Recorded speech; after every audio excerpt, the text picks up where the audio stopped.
Hello. How's everybody doing today? um,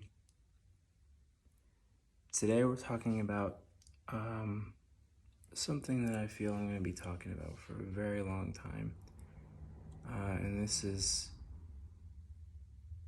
very overlooked and so such a precious thing that we understand.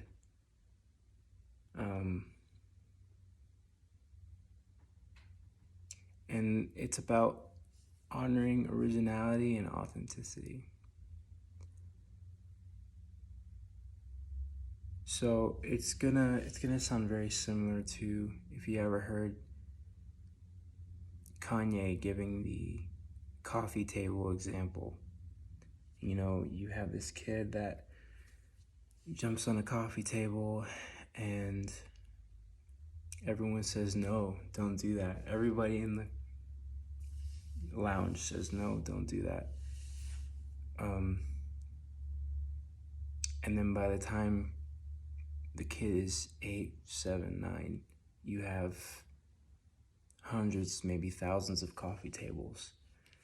And that analogy is referring to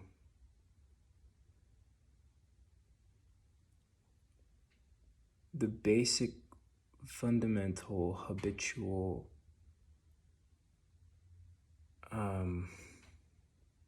repercussions of being human.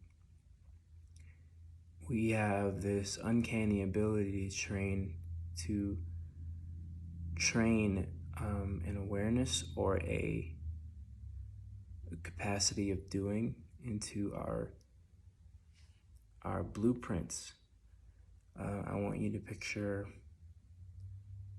this body,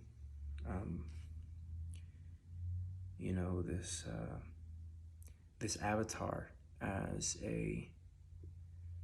By the way, I hope you've seen that movie. I think it's fantastic, and a lot of people should watch it. You have this avatar, and it's like a chalkboard, right? And when you start from 1 year old, you have a plain chalkboard. Everyone starts off as a plain chalkboard, so to speak, because the soul has memory. Before we come into this person, we are already that's something else. And that's what we're honoring, mind you. And so you start as a plain chalkboard, and then whoever is around you, whoever you're learning from, that's what ends up being the information and the habits, the way of interacting and engaging that's picked up. And so by the time 7, 8 years old, what do you have? You have a full chalkboard. So it's kind of ironic. Usually, when we have kids and we blame their actions on them, but everything that a person does, essentially, like water, because as you know, the body is more water than earth, and I'm going to get into the elements on another video.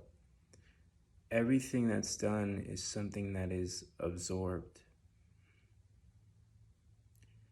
So just imagine you absorb all this information, it doesn't go anywhere, and you have a choice. You can heal it, you can transmute it, or you can allow it to inform the person that you are. And so when I speak of originality and authenticity, I'm saying, why should I give a shit what you think and feel about me?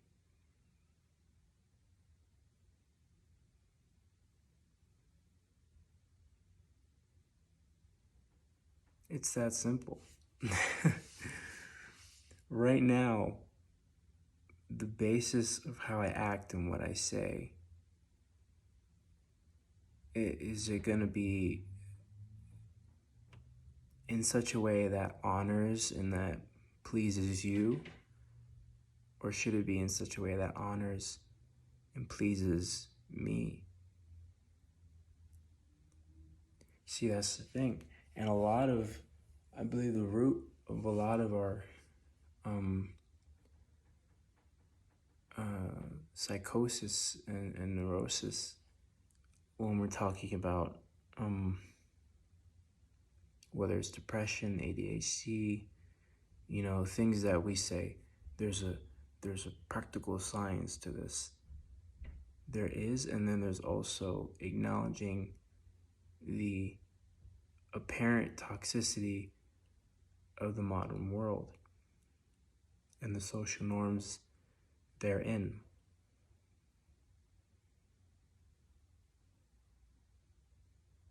Right?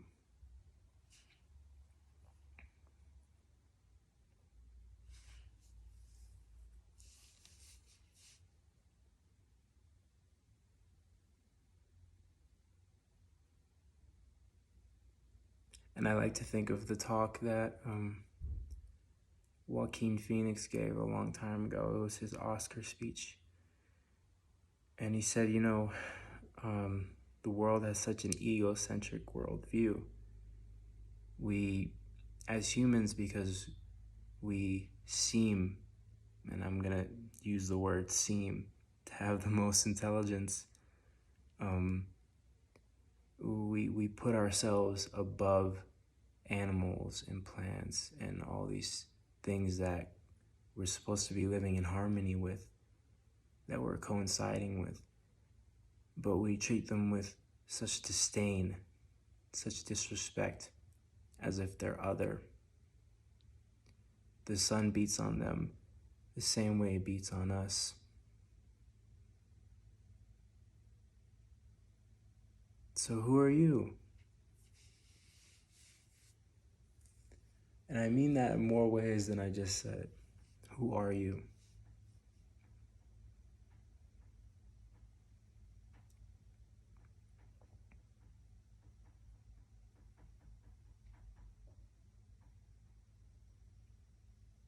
We have a responsibility to love, be tender and kind-hearted to one another, and to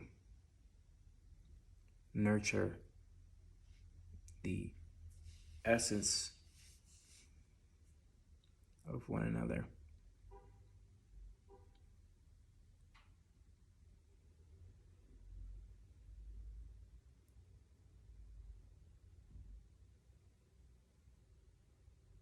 And this is how we confuse love or compassion with attention and attachment. Like you need to love me, so you need to, you need to do this, and you need to be this way, and you need to, and there's such a,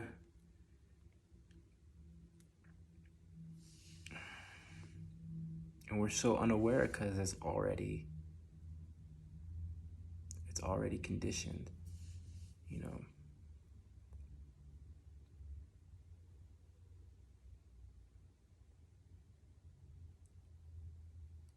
In light of that, I would like to say we need to practice mindfulness,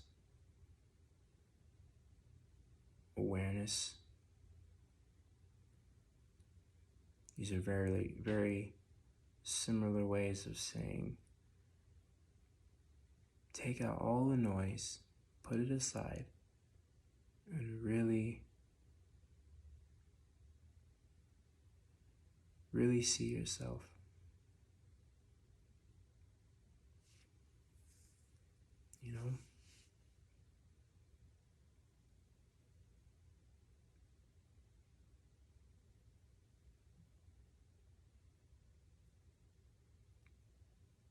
Don't worry about